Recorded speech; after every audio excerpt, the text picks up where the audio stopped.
السلام علیکم میرے عزیز دوستو۔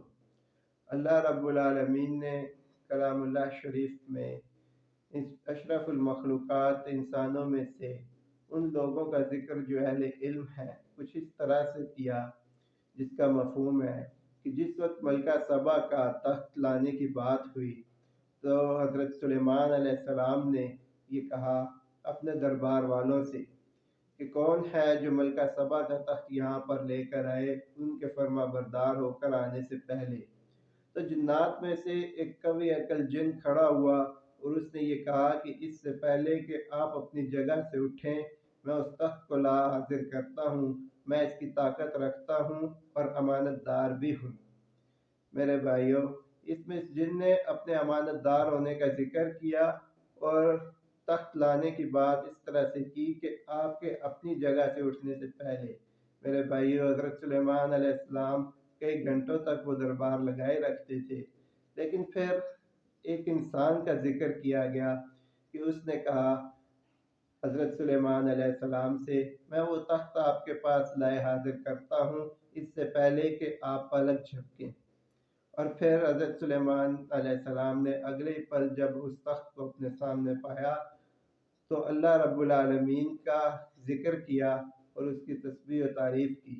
میرے بھائیوں، اس میں اللہ رب العالمین نے انسان کو اور اس کے اہل علم ہونے کو کچھ اس طرح سے ذکر فرمایا کہ یہ سب پر حاوی ہے۔ اور میرے بھائیوں، یہ علم کون سا تھا؟ اللہ رب العالمین ارشاد فرماتے ہیں کہ یہ بندہ کتاب اللہ کا جاننے والا تھا۔ اللہ رب العالمین نے اس کی تعریف اس طرح سے کی۔ میرے بھائیوں، حضور نبی کریم صلی اللہ علیہ وسلم کا ارشاد مبارک ہے کہ پچھلی کتابوں میں جتنے علوم تھے اور مصائف میں وہ سب کے سب اللہ رب العالمین نے قرآن پاک میں جمع کر دیے ہیں، جو حضور نبی کریم صلی اللہ علیہ وسلم پر نازل ہوا۔ میرے بھائیوں، آج ہم اس کلام سے بہت دور ہیں۔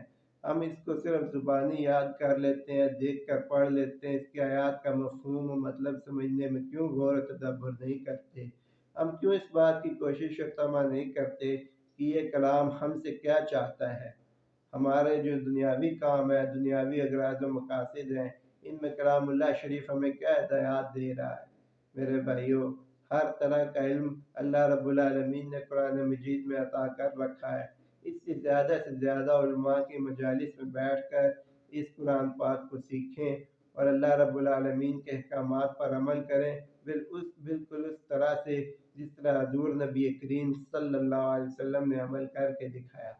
میرے بھائیوں، اس کی کوشش کیجئے، اللہ رب العالمین بے شمار برکتیں عطا فرمائے گا۔ السلام علیکم۔